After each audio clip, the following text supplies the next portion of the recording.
Samantala sa ating good news, palaro ng lahi muling binigyang buhay sa bayan po ng Kalasyaw. Kwento mo, Idol Tita Ronnie, sa iyong good news.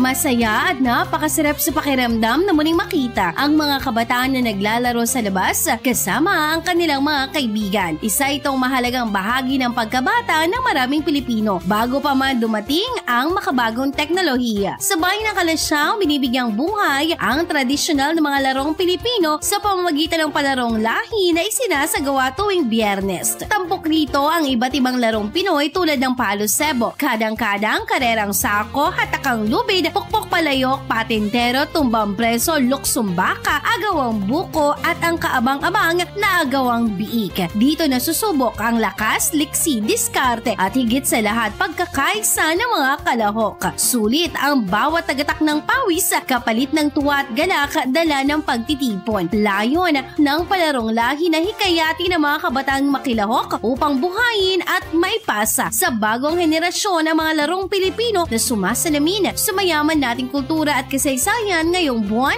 ng kabataan. Yan ang ating guest for today. Ako si Idol Tita Ronnie Tatak, IFM. IFM News. IFM News.